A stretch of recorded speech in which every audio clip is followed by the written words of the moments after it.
Friends, welcome to my academy. Friends, आज की इस क्लास में आपके सीटेट के एग्जाम के लिए सीडीपी के प्रीवियस ईयर क्वेश्चन पेपर के साथ साथ जो आपके कॉन्सेप्ट है उनको भी यहाँ पर डिस्कस करने वाले हैं। तो सबसे पहले हम लोग यहाँ पर कॉन्सेप्ट को समझने वाले हैं, फिर इनसे रिलेट करके आपके एग्जाम में किस तरीके से क्वेश्चन बने उन क्वेश्चनों को देखने वाले हैं। तो कंप्लीट आपकी ये वीडियो होने वाली है concept plus previous year question पर के, ठीक है। इसके अलावा अगर आपको सीटेट सीडीपी के पेड नोट्स चाहिए तो स्क्रीन पे आपको एक व्हाट्सएप नंबर शो हो रहा होगा, वहाँ से आप मुझे व्हाट्सएप पर मैसेज करके पेड नोट्स को परचेज कर सकते हैं। हम लोग यहाँ पर बात करने वाले हैं विकास के आयाम की, यानी कि डोमेन ऑफ डेवलपमेंट, ठीक है।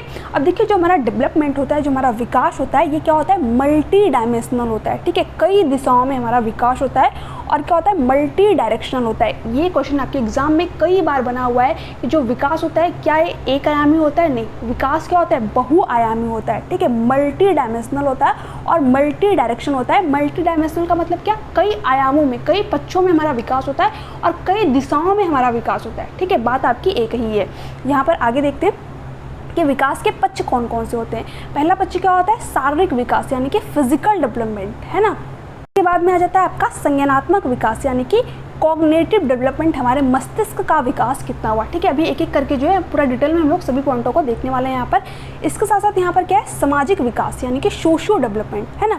इसके साथ साथ यहाँ पर जो नेक्स्ट दे रखा है वह है इमोशनल डेवलपमेंट, यानी कि भावनात्मक विकास, जिसे हम लोग संवेगात्मक विकास के भी नाम से जानते हैं। तो ये आपके क्या होते हैं, विकास के पक्ष होते हैं, ठीक है, विकास के आयाम होते हैं। इसको आप जो है एक ट्रिक के थ्रू याद रख सकते हैं, PCSC, ठीक है, यानी कि physical development, cognitive development, socio development और इमोशनल डेवलपमेंट, ठीक है। आगे देखते हैं। देखिए, जो हमारा शारीरिक विकास होता है, यानी जो फिजिकल डेवलपमेंट होता है, इसके अंतर्गत क्या क्या चीज़ें आ जाती हैं, ठीक है। अब शारीरिक विकास तो सिंपल सी बात है कि जो हमारी बॉडी से रिलेटेड जो चीज़ें होंगी, है ना, जैसे कि हमारी हाइट का बढ़ना, हमारे वेट का बढ़ना, ठीक है, हमारे साइज़ का बढ़ना, हमारे शेप का बढ़ना, ठीक है। तो ये किसके अंतर्गत आ जाएगा, हमारे फिजिकल डेवलपमेंट के, हमारे शारीरिक विकास के अंतर्गत आ जाएगा, ठीक है। हमारी बॉडी स्ट्रक्चर में क्या कुछ चेंज आ रहा है, ठीक है, हमारी हाइट कितनी बढ़ रही है, हमारे शेप में क्या कुछ चेंज आ रहा है ना, हमारा वेट कितना बढ़ रहा है। तो ये सारी चीज़ें जो है आपके शारीरिक विकास के अंतर्गत आ जाएंगी। जो गति संबंधी पक्ष होते हैं, जैसे कि हम चलते हैं, दौड़ते हैं, कुछ लिखते हैं, तो हम क्या करते हैं, कुछ गतिविधियां करते हैं, ठीक है, कुछ एक्टिविटी करते हैं। तो ये सारे किसके अंतर्गत आ जाएंगे, शारीरिक विकास के ही अंतर्गत आपके आ जाएंगे, ठीक है। इसी को दो पार्ट में आपका डिवाइड किया गया, एक हो गया ग्रॉस मोटर स्किल्स और एक हो गया आपका फाइन मोटर स्किल्स, ठीक है।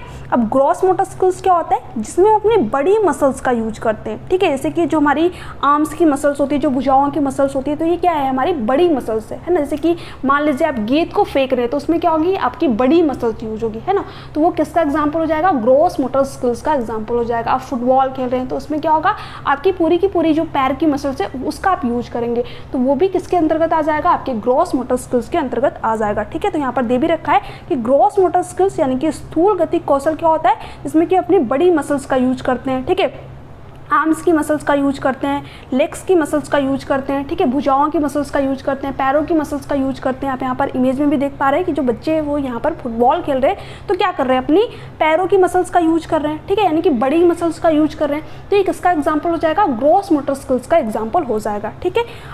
यहाँ पर है फाइन मोटर, फाइन का मतलब ही क्या होता है, सूक्ष्म, ठीक है, यानी कि सूक्ष्म गति कौशल क्या होता है, जिसमें कि अपनी छोटी छोटी मसल्स का यूज करके किसी कार्य को करते हैं, जैसे कि जो हमारी हाथों के फिंगर्स हो गई।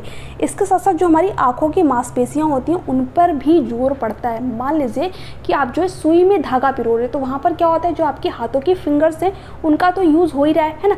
इसके साथ साथ जो आपकी आंखों की मांसपेशियाँ होती हैं उस पर भी जोर पड़ता है, ठीक है, यानी कि आपकी हाथों के फिंगर्स, इसके साथ साथ जो आपकी आंखों की मांसपेशियाँ हैं, इसका एक अच्छा कोऑर्डिनेशन चाहिए होता है, एक अच्छा जो है समन्वय चाहिए रहता है आपको सुई में धागा पिरोने के लिए, ठीक है, जैसा कि आप यहाँ पर इमेज में भी देख पा रहे होंगे। तो यहाँ से आपके एग्जाम में बहुत सारे क्वेश्चन आते हैं, तो इसको अच्छी तरीके से देख लीजिएगा। इसके अलावा यहाँ पर एक क्वेश्चन आपके एग्जाम में ये भी पूछा गया था कि जो हमारा डेवलपमेंट होता है, जो हमारा विकास होता है, ये ग्रॉस टू फाइन होता है या फिर फाइन टू ग्रॉस होता है। तो देखिए, जो हमारा डेवलपमेंट होता है, जो हमारा विकास होता है, ये ग्रॉस टू फाइन होता है। इसका मतलब यहाँ पर क्या हो गया, यानी जो सबसे पहले हमारी बड़ी मसल्स होती हैं इन पे हमारा कंट्रोल होता है, ठीक है। सबसे पहले हम बड़ी मसल्स का यूज करना सीखते हैं, उसके बाद में हम फाइन मोटर स्किल्स का यूज करना सीखते हैं, ठीक है। फॉर एग्जाम्पल कि अगर छोटा सा बच्चा, उसको जब आप कुछ लाने को कहते हैं तो वो क्या करता है, पूरी की पूरी अपने हाथों की भुजाओं का यूज करके उस चीज़ को लाता है, ठीक है, पूरी की पूरी अपने दोनों हाथों से उस चीज़ को पकड़ करके लाता है। क्यों? क्योंकि अभी सिर्फ उसकी ग्रॉस मोटर स्किल्स विकसित हुई हैं, सिर्फ अभी उसकी बड़ी मसल्स विकसित हुई हैं। बट जैसे जैसे बच्चा धीरे धीरे बड़ा होता चला जाता है, अगर आप उसको कोई चीज़ लाने को कहते हैं तो अपने फिंगर्स का यूज करके भी बच्चा उस चीज़ को लेकर के चला आता है। क्यों? क्योंकि अब उसकी फाइन मोटर स्किल्स भी डेवलप हो गई है, ठीक है, बच्चा जो है सूक्ष्म गति कौशल का भी यूज कर पा रहा है ना। पहले हमारी कौन सी मसल्स विकसित होती है, ग्रॉस मोटर स्किल्स विकसित होती है, उसके बाद में हमारी फाइन मोटर स्किल्स, ठीक है, सूक्ष्म गति कौशल विकसित होती है। ये भी क्वेश्चन आपके एग्जाम में पूछा गया था। यहाँ पर ग्रॉस मोटर स्किल्स का एग्जाम्पल भी ऐड कर रखा है, ठीक है, यहाँ से आपके एग्जाम में डायरेक्ट क्वेश्चन बनते हैं।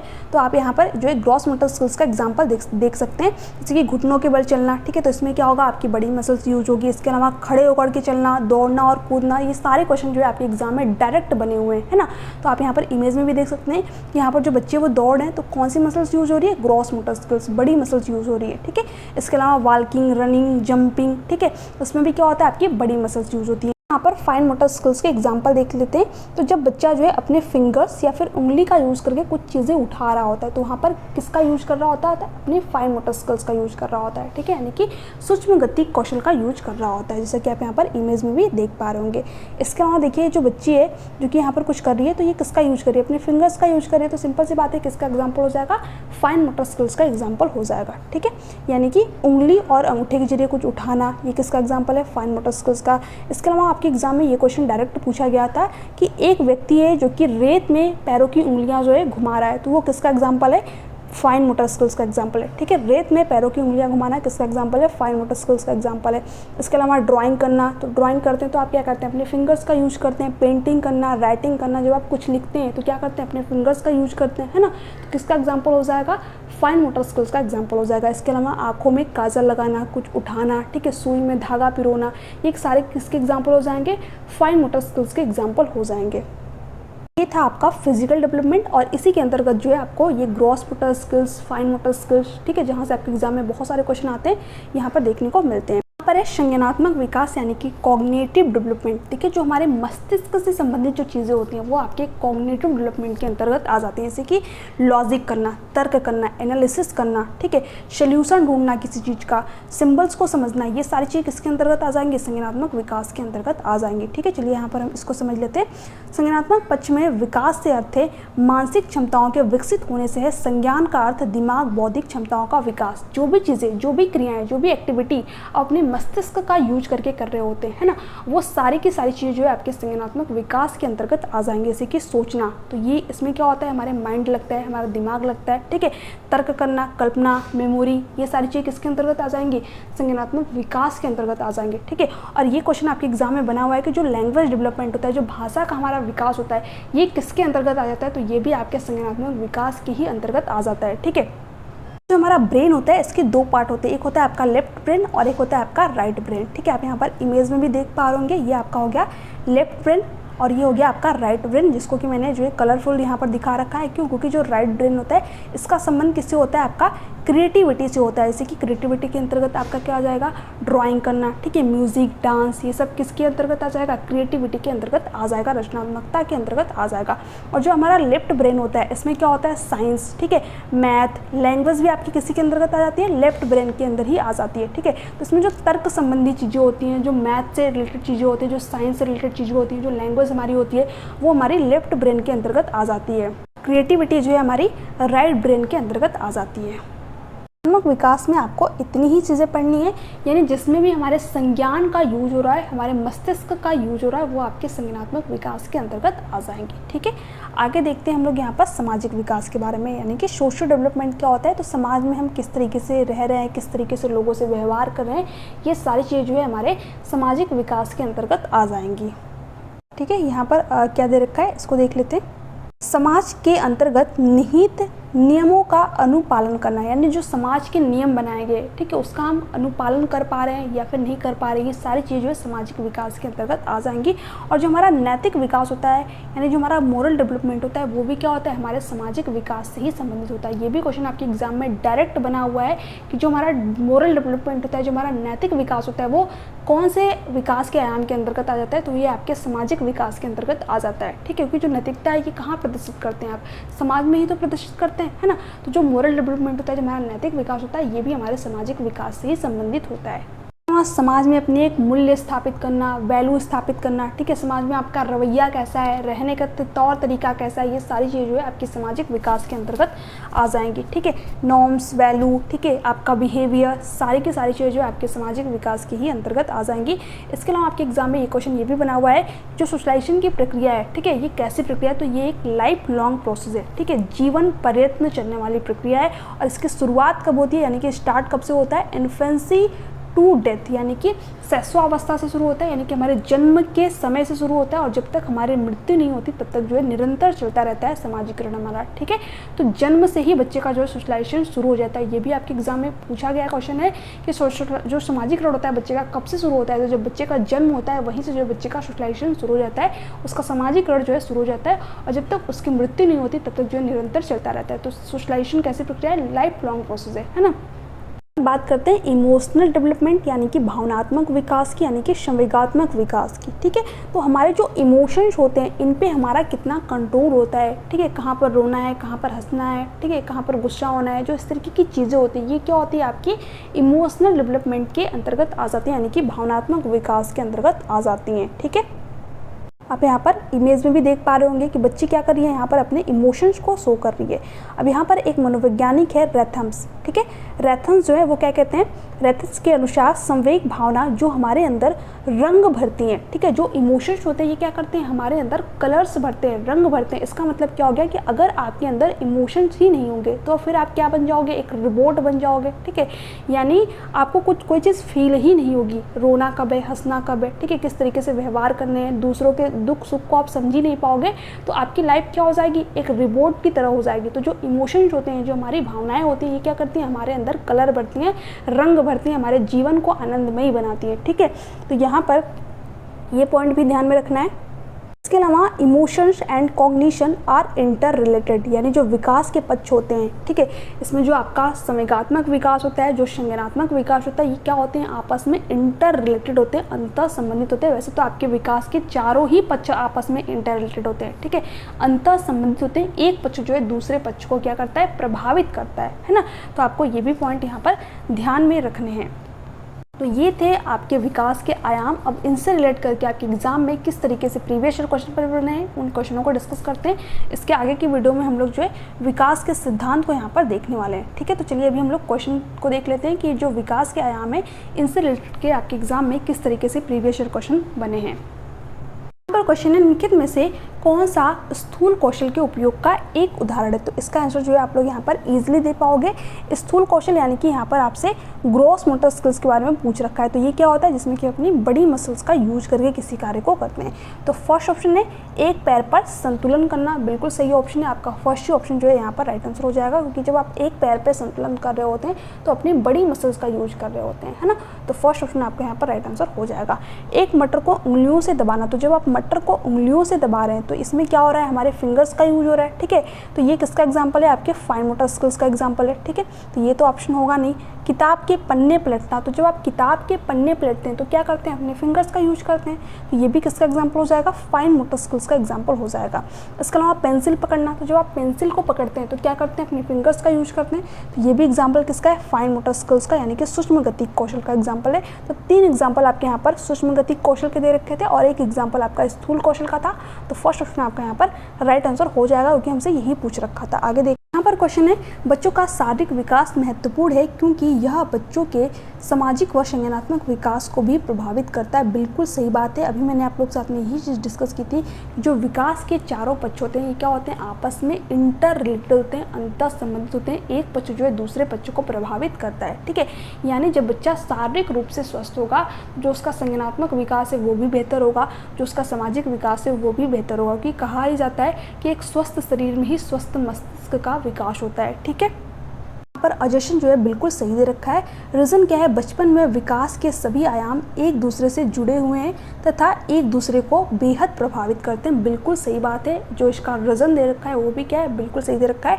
जो विकास के पक्ष होते हैं ये क्या होते हैं, आपस में इंटर रिलेटेड होते हैं, अंतर संबंधित होते हैं। तो ए और आर दोनों सही हैं, और जो आर है वो ए की सही व्याख्या भी कर रहा है। तो फर्स्ट ऑप्शन आपका यहाँ पर राइट आंसर हो जाएगा। आगे देखते हैं।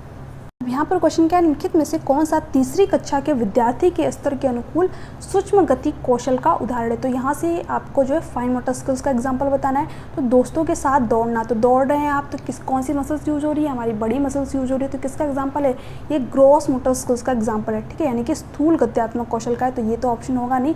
एक धागे में मोती पिरोना, बिल्कुल सही बात है। जब आप धागे में मोती पिरो रहे होते तो वहाँ पर क्या होता है, अपनी फाइन मोटर स्किल्स का यूज कर रहे होते हैं, अपनी आँखों की मसल्स और हाथों की मसल्स का यूज कर रहे होते हैं, जो फिंगर्स होती हैं उनका यूज कर रहे होते हैं। तो यहाँ पर सेकंड ऑप्शन जो है राइट आंसर हो जाएगा। सीढ़ियाँ चढ़ना, तो जब सीढ़ियाँ चढ़ रहे हैं तो क्या कर रहे हैं, अपनी पैरों की मसल्स का यूज कर रहे हैं। तो ये किसका एग्जांपल हो जाएगा, ग्रॉस मोटर, यानी कि बड़ी मसल्स इसमें हमारी यूज हो रही है। तो ये ग्रॉस मोटर स्किल्स का एग्जाम्पल है, यानी कि स्थूल गत्यात्मक कौशल का एग्जाम्पल है।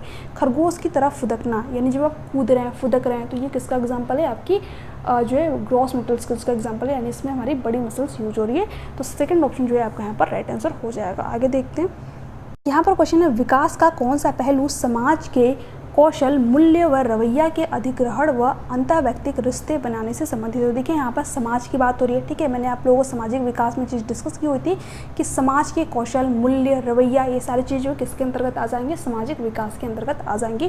तो यहाँ पर कौन सा ऑप्शन जो है आपका राइट आंसर हो जाएगा, सामाजिक विकास, ऑप्शन नंबर सेकेंड, ठीक है। संज्ञानात्मक विकास यहाँ पर नहीं होगा, क्योंकि संज्ञानात्मक विकास में मैंने आप लोग के साथ में डिस्कस किया था, तर्क करना, कल्पना, मेमोरी, ठीक है। लॉजिक से संबंधित जो चीज़ें होंगी, जो हमारे लैंग्वेज डेवलपमेंट है, वो भी क्या हो जाएगा, संज्ञानात्मक विकास के अंतर्गत आ जाएगा। बट यहाँ पर समाज की बात हुई तो ये ऑप्शन आपका होगा नहीं। संवेगात्मक विकास के बारे में मैंने आप लोगों को बताया ही है। शारीरिक विकास के अंतर्गत जो भी चीज़ें आती हैं वो चीज़ें मैंने आप लोगों के साथ में डिस्कस कर दी है ना। तो यहाँ पर सेकंड ऑप्शन आपका करेक्ट ऑप्शन हो जाएगा। आगे देखते हैं। पर क्वेश्चन है, बच्चे के उचित विकास को सुनिश्चित करने के लिए उसका स्वस्थ शारीरिक विकास एक महत्वपूर्ण पूर्व आवश्यकता है। बिल्कुल सही बात। एक बच्चे का जो है अच्छे तरीके से विकास तभी हो सकता है जब बच्चा जो है शारीरिक रूप से स्वस्थ हो। क्यों? क्योंकि जो बच्चे का शारीरिक विकास है वे विकास के अन्य बच्चों को भी प्रभावित करता है, ठीक है। अगर बच्चे का शारीरिक रूप से बच्चा अच्छा नहीं है, फिजिकल रूप से बच्चा अच्छा नहीं है, तो वहाँ पर जो बच्चे का संज्ञानात्मक विकास है वो भी अच्छी तरीके से नहीं हो पाएगा, ठीक है। संवेगात्मक विकास भी अच्छी तरीके से नहीं हो पाएगा, सामाजिक विकास भी अच्छी तरीके से नहीं हो पाएगा। तो जो बच्चे का शारीरिक विकास है ये विकास के अन्य पक्षों को भी प्रभावित कर रहा है, क्योंकि विकास के चारों पक्ष क्या है, आपस में इंटर रिलेटेड है, अंतर संबंधित है, ठीक है। तो ये कथन क्या है, पूरी तरीके से सत्य है। बट यहाँ पर क्या दे रखा है, गलत है, तो ये तो ऑप्शन आपका होगा नहीं, ठीक है। यहाँ पर भी दे रखा है गलत है, तो ये भी ऑप्शन नहीं होगा। दो ऑप्शन तो आपके ऐसे ही कट गए, ठीक है। अब सेकंड और थर्ड में से हम यहाँ पर देखते हैं। सही है, क्योंकि विकास क्रम में शारीरिक विकास सबसे पहले स्थान पर आता है। देखिए, इसलिए बच्चे का स्वस्थ होना जरूरी नहीं है कि जो विकास का क्रम है उसमें शारीरिक विकास पहले क्रम पे आ रहा है, ठीक है। इसलिए बच्चे का शारीरिक रूप से स्वस्थ होना आवश्यक है, क्योंकि जो शारीरिक विकास है विकास के अन्य पक्षों को भी प्रभावित कर रहा है ना। यहाँ पर थर्ड वाला ऑप्शन क्या दे रखा है, सही है, क्योंकि शारीरिक विकास विकास के अन्य पक्षों के साथ में अंतर संबंधित है, अन्य पक्षों को भी क्या करता है, प्रभावित करता है ना। तो यहाँ पर थर्ड ऑप्शन जो है आपका यहाँ पर राइट आंसर हो जाएगा। लास्ट क्वेश्चन जो कि अभी आपके लेटेस्ट एग्जाम यानी जो 7 जुलाई का आपका एग्जाम हुआ था उसमें पूछा गया था, ठीक है। अब देखिए ये क्वेश्चन क्या था आपका, भावनाओं, व्यक्तित्व और सामाजिक संबंधों में परिवर्तन और स्थिरता किस विकास में शामिल है। देखिए, जो आपका सामाजिक विकास होता है इसी के अंतर्गत आपका आ जाता है इमोशनल डेवलपमेंट यानी कि संवेगात्मक विकास, ठीक है। तो यहाँ पर सिंपली आपको क्वेश्चन में दे रखा था कि भावनाओं, व्यक्तित्व और सामाजिक संबंधों में परिवर्तन, ठीक है। ये किसके अंतर्गत आ जाएगा, सामाजिक विकास के अंतर्गत आ जाएगा। तो यहाँ पर आपका कौन सा ऑप्शन चाहिए हो जाएगा, ऑप्शन फर्स्ट, ठीक है। इसी को देखिए मनोसामाजिक विकास बोले या फिर सामाजिक विकास बोले, बात आपकी एक ही है। सिर्फ आपके सीटेट के एग्जाम में थोड़ी बहुत लैंग्वेज इधर उधर की जाती है, ठीक है, बट आपको अपने जो है मेन वर्ड को ध्यान रखना है, सामाजिक विकास, ठीक है। तो फर्स्ट ऑप्शन जो है आपका यहाँ पर राइट आंसर हो जाएगा। ये संज्ञानात्मक विकास के अंतर्गत तो आएगा ही नहीं। व्यक्तित्व विकास के बारे में तो हम लोगों ने यहाँ पर पढ़ा ही नहीं। विकास के 4 ही आयाम होते हैं आपके। भावनात्मक विकास के अंतर्गत भी आपका ये नहीं आएगा, क्योंकि यहाँ पर सिर्फ इमोशंस की बात नहीं हो रही है, यहाँ पर इमोशन के साथ में सामाजिक संबंधों में परिवर्तन की भी बात हो रही है। तो यहाँ पर फर्स्ट ऑप्शन जो है आपका राइट आंसर हो जाएगा। ये थे आपके आज के लास्ट क्वेश्चन कैसे लगे नीचे कमेंट सेक्शन में कमेंट करके जरूर बताइएगा। इस क्लास में हमने कंटेंट को देखा, फिर प्रीवियस ईयर क्वेश्चन पेपर को सॉल्व किया। इसके अलावा अगर आपको मिक्स क्वेश्चनों की प्रैक्टिस करनी है तो उसके लिए एक अलग सीरीज चलिए प्रीवियस ईयर क्वेश्चन पर की, इसमें कि सभी प्रीवियस ईयर क्वेश्चन पर आपको सॉल्व कराया जा रहा है। तो आप जो है उस सीरीज को भी फॉलो कर सकते हैं, जो कि आपके एग्जाम के लिए मोस्ट इंपॉर्टेंट सीरीज है, ठीक है। इसके साथ साथ जो है आपके concept plus previous year question की एक अलग सीरीज जो है अलग से मैं प्लेलिस्ट बना दूँगी, इसमें कि सारे के सारे पहले हम लोग कॉन्सेप्ट को देखेंगे, उसके बाद में प्रीवियस ईयर क्वेश्चन पेपर को, ठीक है, ताकि कंप्लीट प्रिपरेशन जो है आपके यहाँ से हो सके। तो क्लास आज ही कैसे लगी नीचे कमेंट सेक्शन में कमेंट करके जरूर बताइएगा। अगर आपकी कोई डाउट रह जाते हैं, कोई क्यूरीज रहती है तो आप नीचे कमेंट सेक्शन में कमेंट करके पूछ सकते हैं। चलिए मिलते हैं नेक्स्ट वीडियो में, तक के लिए bye bye, take care, thanks for watching.